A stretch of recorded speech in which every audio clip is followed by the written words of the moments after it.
Okay, I think we're good.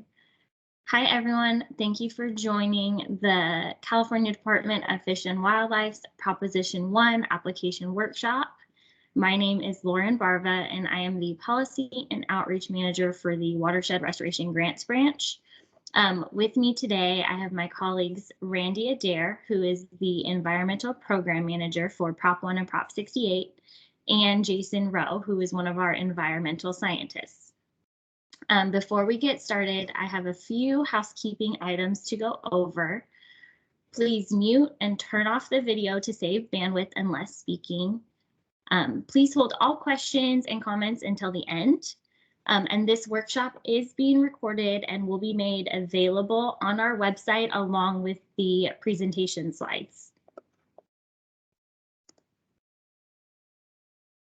So for today's workshop, we're going to go over the grant guidelines in PSN, provide you with an update of web grants, review the application and attachments, give you some tips for submitting complete proposals, and then open it up for questions.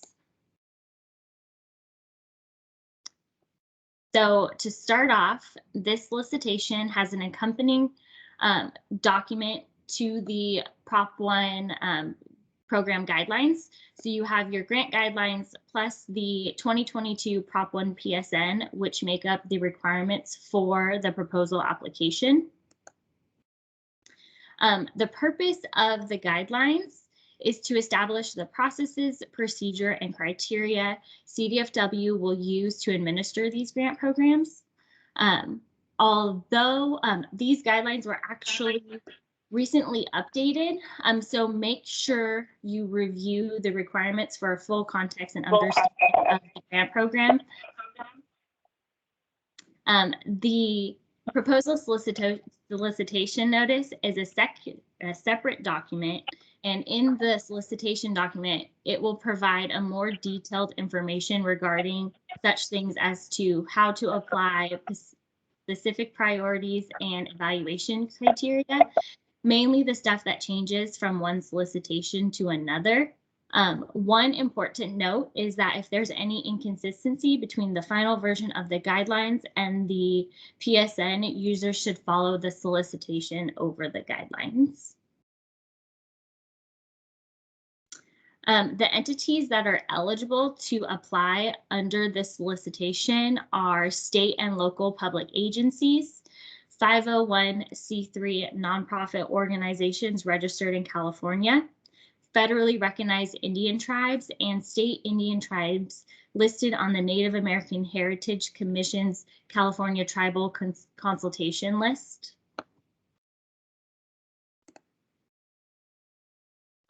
The project categories for this PSN is planning, which planning projects support necessary activities that lead to future on-the-ground implementation projects, including environmental review, design, and project development.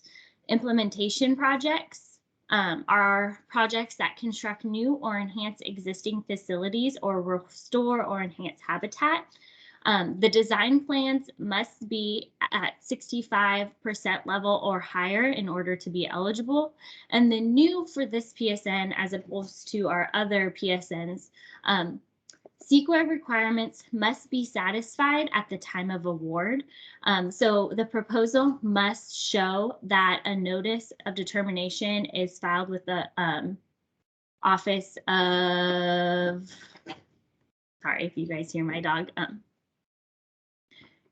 or that the project qualifies for an exemption. So for projects that are near completion of CEQA at the time of award but aren't quite done, CDFW may consider delaying the award announcement for that specific project.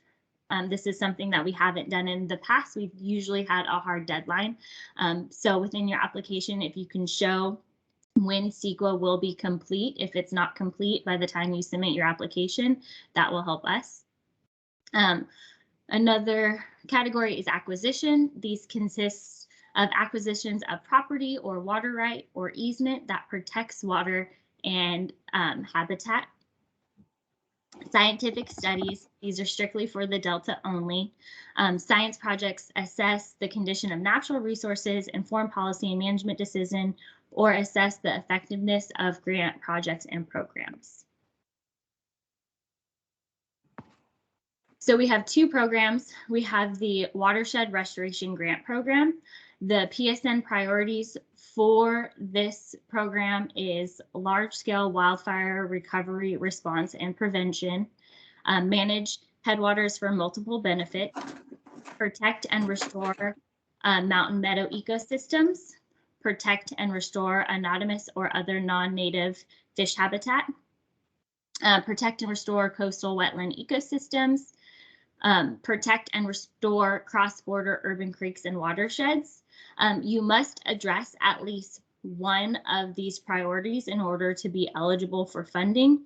You can address more than one. Our other grant program is the Delta Water Quality and Ecosystem Restoration Grant Program.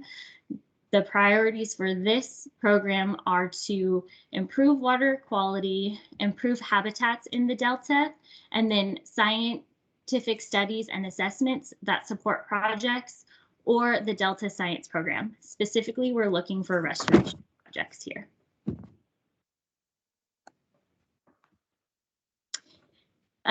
Now that I provided a quick overview of the solicitation, let's talk about how to apply. Proposals must be electronically submitted through CDFW's WED Grants online application platform, which is the URL is watershedgrants.wildlife.ca.gov. The proposals must be received before 4 p.m. Pacific Standard Time on March 4th, 2022. A few important items about WED Grants user accounts. You cannot apply to the PSN without an active WED Grants user accounts. Multiple users can work on the same application, but must have their own account and must be associated with the same organization, and I'll get into that a little bit later. Returning applicants.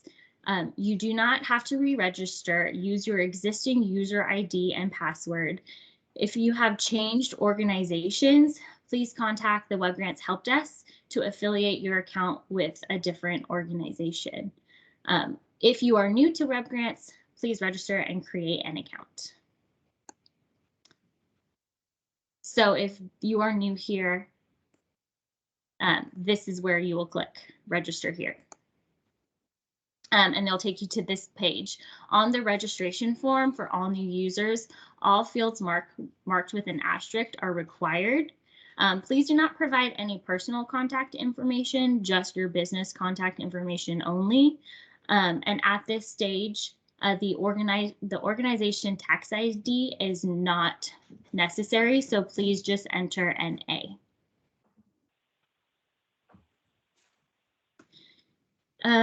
The organization that you are linked to affects your application. So this is how we determine eligibility. So you must be affiliated with an organization. If you are affiliated with more than one organization, register under one and then contact the WED Grants Help Desk to link additional organizations to your account. So third-party users, consultants should be affiliated with the applicant organization in order to help with the application. A WED Grants admin must approve the registration before the user may log in and start an application. So when confirming your registration, the user will receive up to 3 confirmation emails. So you'll get one that confirms receipt, another to approve or deny the registration, and then another one for a password. On average, the registration approval time is about 1 business day. It could take a little bit longer if you try to register on the weekend. Now for the application process in WED Grants. So once you log in, this slide will pop up. Select funding opportunity. And then once you get to the funding opportunities page, select the 2022 Prop 1 proposal solicitation. Here, once you get into the application, there are two options for starting an application. Start a new application or copy an existing application. And this year's application is different from the previous years.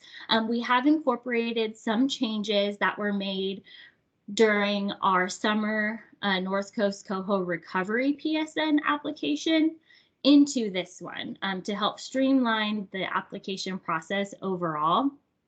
Therefore, you will only be able to copy an application from last year's 2021 Prop 1 solicitation into this new application. All other years and even the North Coast Coho PSN won't copy all of the fields over correctly. But if you did apply for the North Coast Coho PSN, we can provide applicants a copy of your application, which you can copy and paste into the new form. I just want to give you guys a heads up for that. And if you have any questions, feel free to reach out. Another note is if you do copy an existing application from last year's 2021 Prop 1 solicitation, you will need to go in and review the entire application because there are a few fields that were changed, and so you will have to re-enter some of the information since it was moved within this new application. One specific part is the performance measures, and I'll touch upon that later. But to start a new application, you'll just click right here. So once you select Start New Application, this page will automatically open up. This page must be filled out and saved before the rest of the application can be completed. The primary contact is the only user that can update this general information section. Please keep the title brief. And the authorized official is an authorized representative of the applicant organization and must be affiliated with the applicant organization. For organization, you can only select one organization that your account is linked to, and then make sure you save before leaving this page. So the application main menu. All application forms are listed in the application main menu. Use this as your checklist for completing the application, and all forms must be completed before you can submit.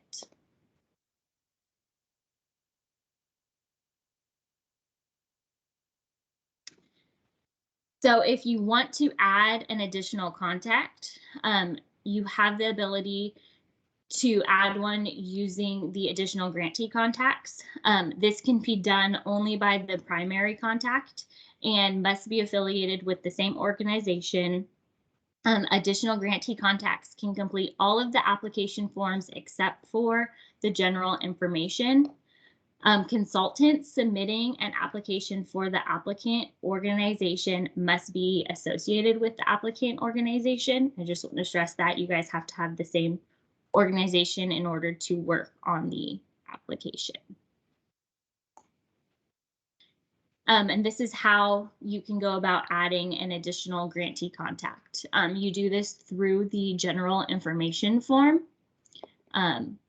You select edit up at the top, and then you'll be able to go to this general information form, and you could add the additional grantees right here and then select save. Once you select save, the contact will be added to the additional contact section down here. And then now you can click go to application forms to view all the application forms. So now the meat of this workshop. These are the different sections of our new application. So I'm going to go through each form and then provide you with the link so you guys have access to this after. So Form 1 is eligibility, timing, and priorities. This is where you answer questions that help us determine if the applicant is eligible for the grant and whether the proposal can satisfy the general PSN requirements. Form 2, location information, is where is the proposed project located and does the applicant have land tenure to work on the property? Land tenure information is required for all implementation projects or if the project has on-the-ground activities, such as field work, surveys, data collection. We want to see that there is a land use agreement, lease, or fee title agreement, something that demonstrates you have access to the property. If the applicant does not have land tenure at the time of proposal submission, but it intends to establish tenure through an agreement that will be signed prior to grant execution, please upload a copy of the proposed agreement, the permission form, or MOU to your application. Form 3, permits and environmental compliance. This is where we are looking for the status of permits and environmental compliance documents. Form 4, project description and objectives. Here is where you will describe the proposed project. What are the goals, objectives, and performance measures? In past years, you were required to submit a monitoring and long-term management plan with the application. We have now incorporated some of those questions within the application itself, so you do not have to include an additional attachment. Form 5, timeline. What is the timeline for this project? What are the work windows? The items listed within the timeline must correspond to the proposed project's tasks and subtasks, which will be listed within the scope of work, which is part of attachment 14, the project narrative. Form 6 is the budget, which is how much is being requested. Form 7 is the application attachments. This is where you will upload all of the required attachments. What is required depends on the proposed project. Form 8 is the supplemental attachments. This is where you would upload documents that provide supplemental information for your project, such as letters of support, existing permits, references, or citations for the project narrative. And then finally, Form 9 is the acknowledgement and signature. All of these sections are available to review in a Microsoft Word version, which is posted on the CDFW website.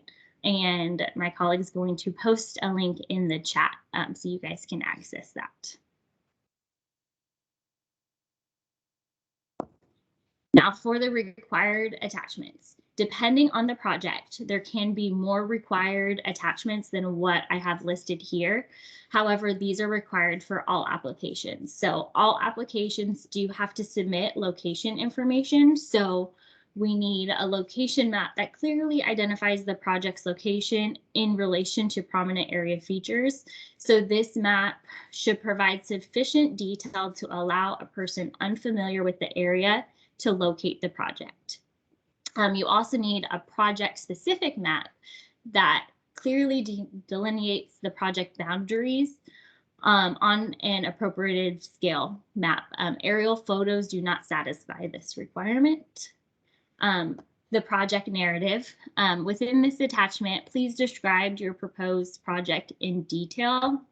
A template is available in the Word slides, and it is also available linked in Form 7 application attachments. The budget is required, so there's a few different things to attach here. You have your applicant budget, provide any additional details for the requested CDFW funds entered in Form 6 budget. You also have your subcontractor budgets, provide details for each subcontractor's cost. And then the budget justification, justify each project expense and link the costs to the project tasks. Cost share is not required. However, it will only help your project. It won't hurt it if you provide that. And this is where you would identify any additional fund sources that you have applied to and or secured for the project. A template is available online and is linked in Form 7 as well. So now, how to submit the application. Once all the forms are filled out, to review your entire application, you can click on each application form individually, or you can click on application details to view all the forms on one page. Once you view all the forms, if you'd like to print or save a copy of the application, please click print up at the top and save the application as a print or save as.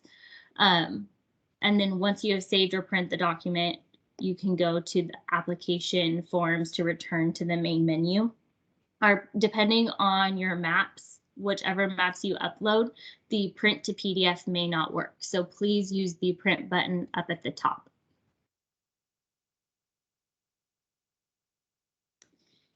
And before you submit your application, make sure you review the entire application.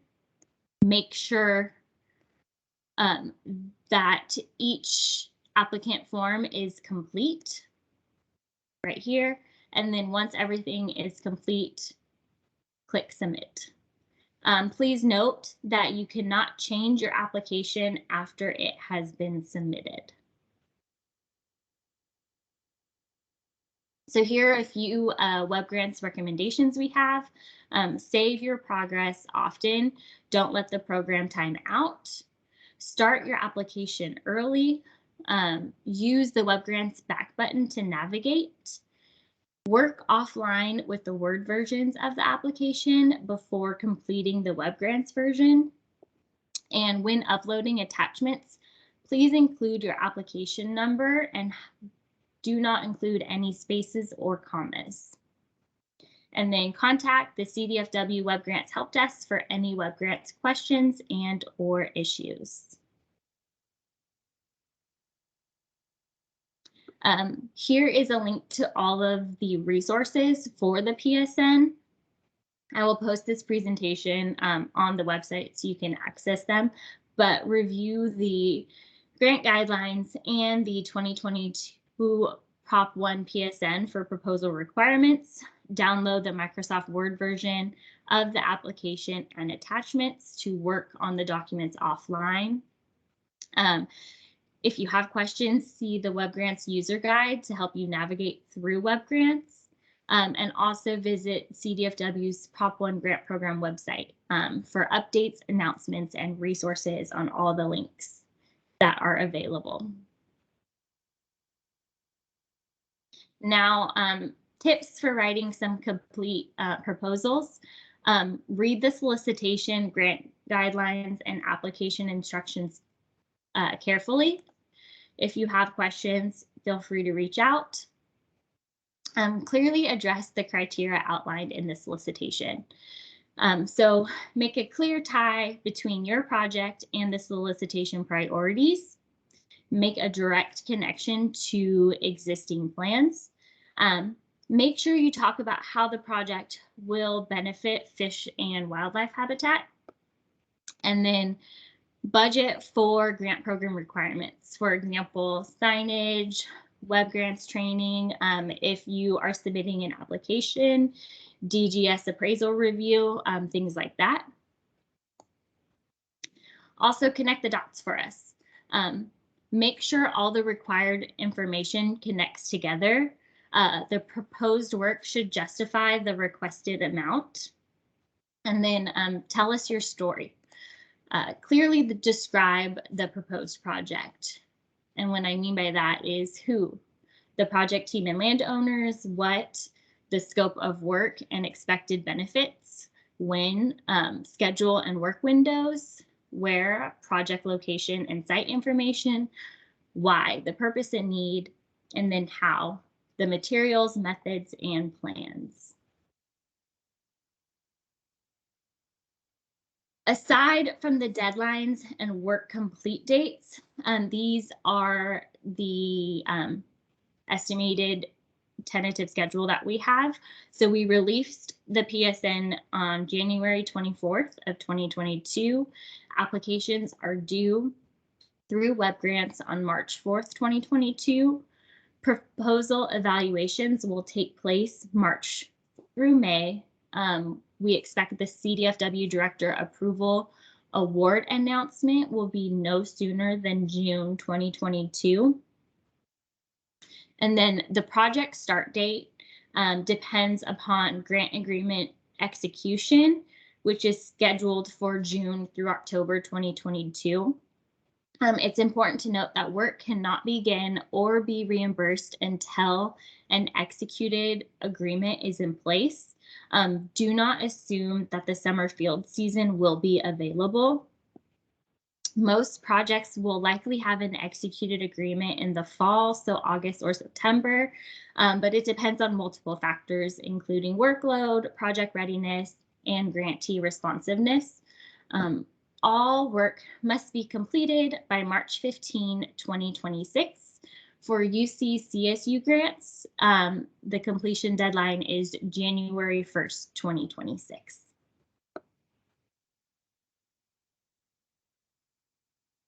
So if you have any questions, feel free to reach out to us. The Web Grants Help Desk is staffed by CDFW staff, and so the business hours are Monday through Friday, 9 a.m. to 4 p.m. The Web Grants Help Desk can assist with users' ID, passwords, resets, questions, etc. Solicitation questions can be directed to the Watershed Grants email address.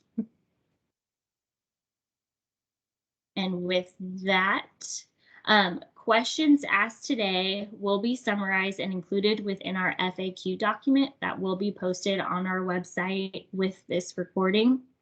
If you have any questions or comments, please submit the question through the chat or raise your hand. You will be called upon to ask your question, or we will read the question aloud from the chat. So Lauren, it looks like we have a question in the chat, and then we've got a couple of people with their hands up. So the first question is on the CCC consultation form. Some agencies ask for a CCC form for conservation easements that include a statement that the project is exempt. Is CDFW looking for the same? Not for acquisitions. We only look if it's an implementation or if it has on the ground work. Okay, and I think Tracy Watt, you were the next person with your hand up. Yes, hi, thank you for this presentation. It's been really helpful. My question is, is there a resolution from the Board of Directors required to submit the application or at any point during the process? It's not required for proposal submission. However, it would be required before we can have an executed agreement. Okay, thank you. Great. Looks like Vamsi, you're the next person. Sorry if I'm mispronouncing your name. Vamsi?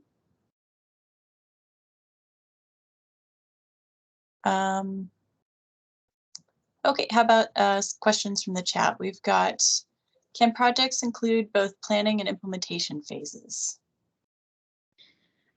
It's tricky. So you can have an implementation project that does finalize permitting. However, the way our different categories are defined, at this time, you cannot have a planning and implementation phase combined.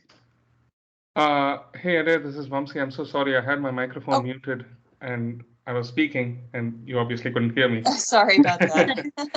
Well, thank you for the great presentation, Lauren. That was really useful information.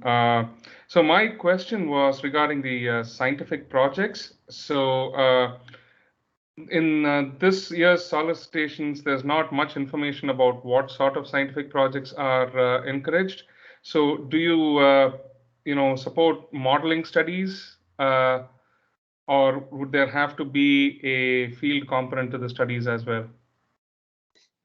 What we're looking for, so the only program where scientific studies are allowed is in the Delta program. And what we're looking for there are projects that will lead to, basically Prop 1, the goal of Prop 1 is projects on the ground restoration projects. So really we're looking for projects that inform future restoration activities or relate to the Delta Science Plan.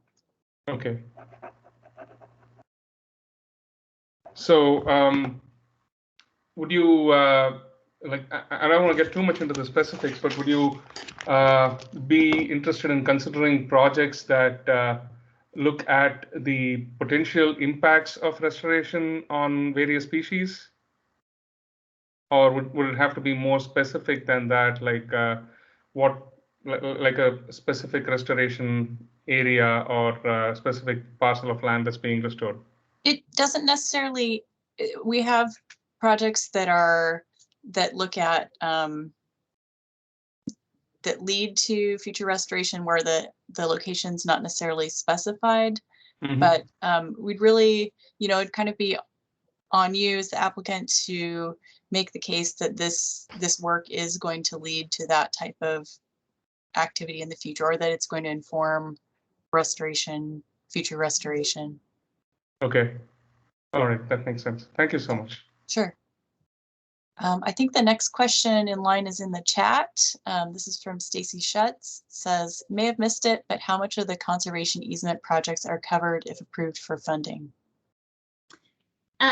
This depends. We have covered the full amount of conservation easements. It's project specific, I guess you could say.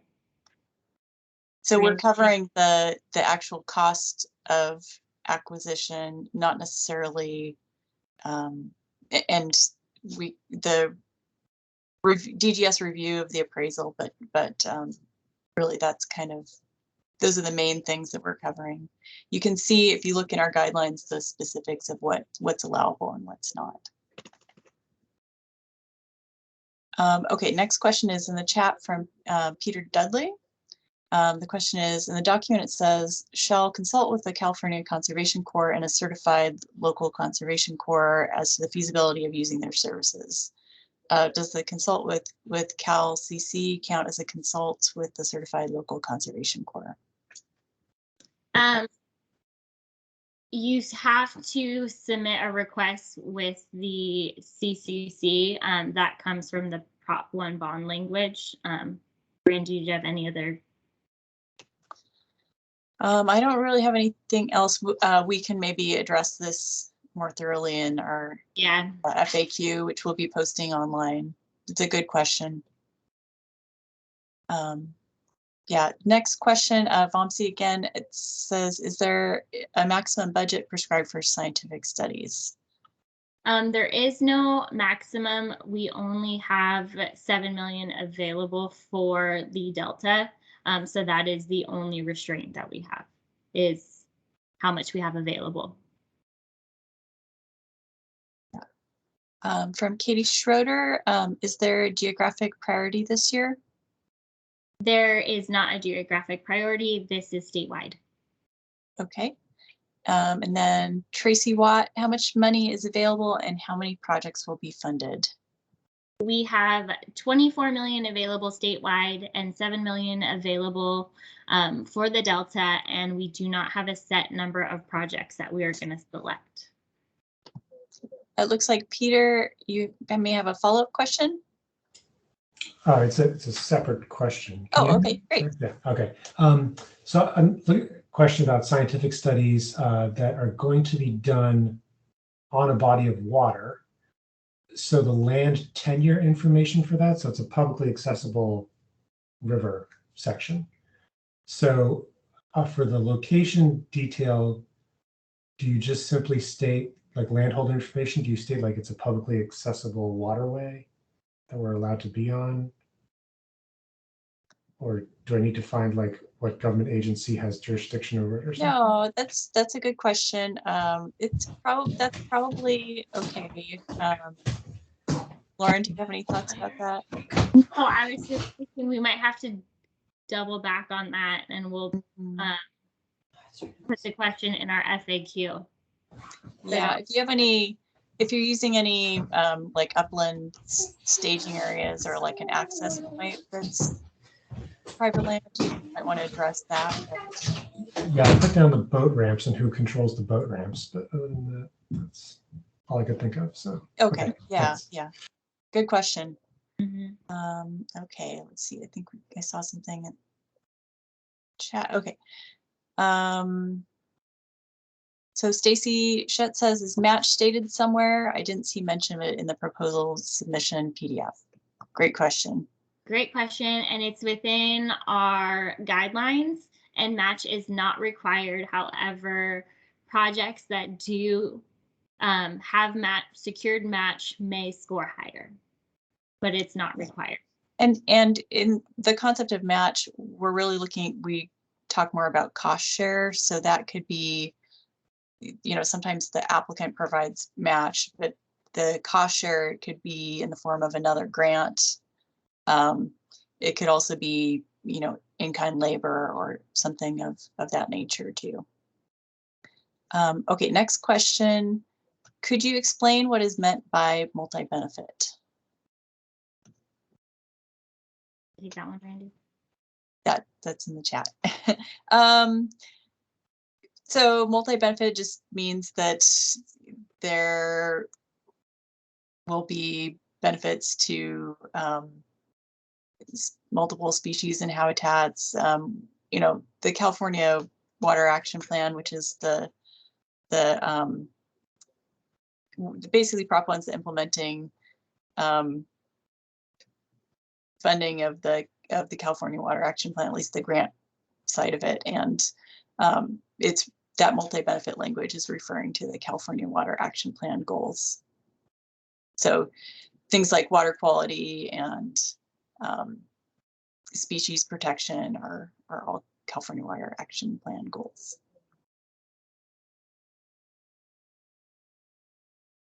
Let's see, Vamsi and Peter, you both have your hands up still. Do either of you still have questions?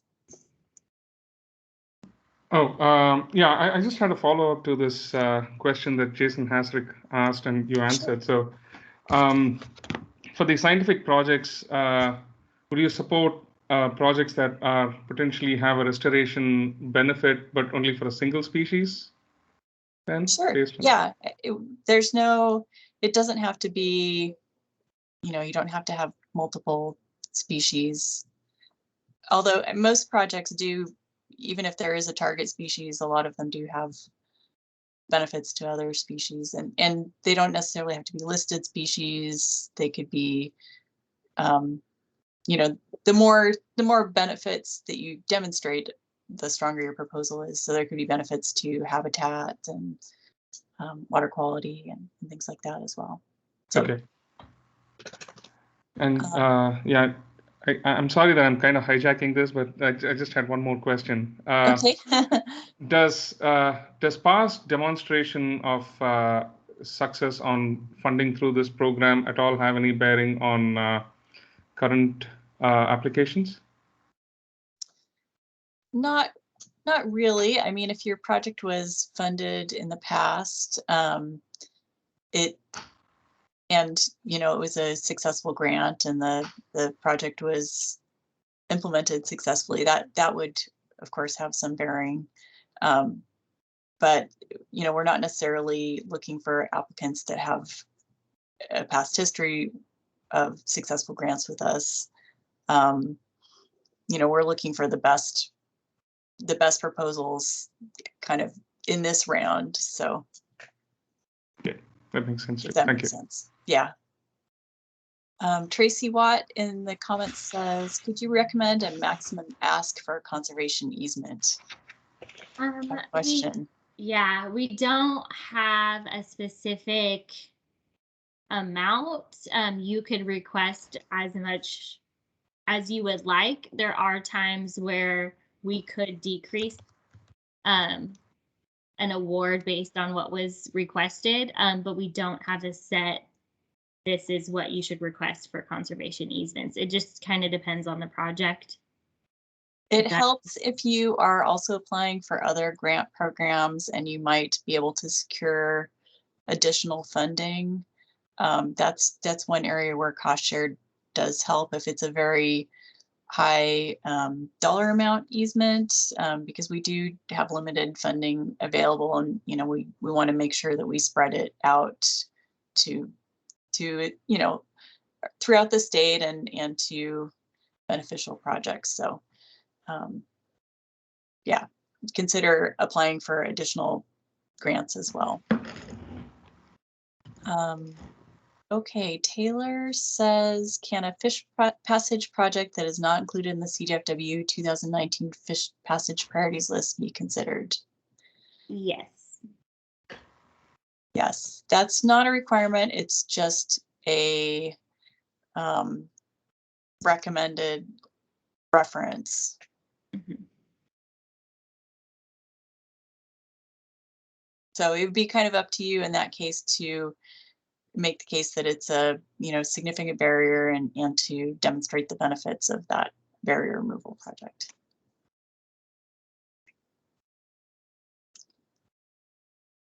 Okay, anybody else?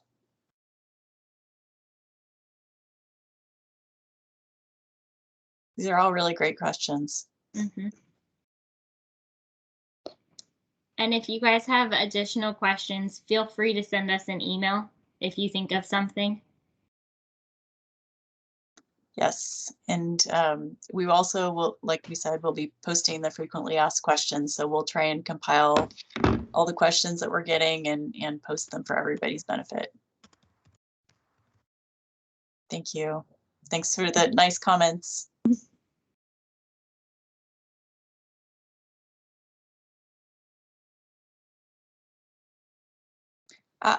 Where will the frequently asked questions be posted? Yes, so on the website that we put in the chat. I would give it hopefully Friday, maybe early next week, because we do have to process the video and everything for ADA accessibility. So it could take a little bit longer, but early next week, we should have everything up on the website. And Lauren, are we going to be adding to the FAQs? Is that as new questions come in? Yes, and as you guys submit new questions, we will update the FAQ document on a regular basis. Great. Okay.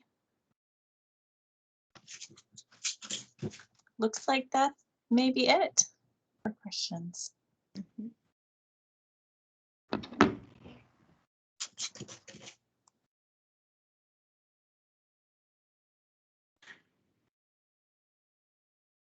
Thank you, everyone.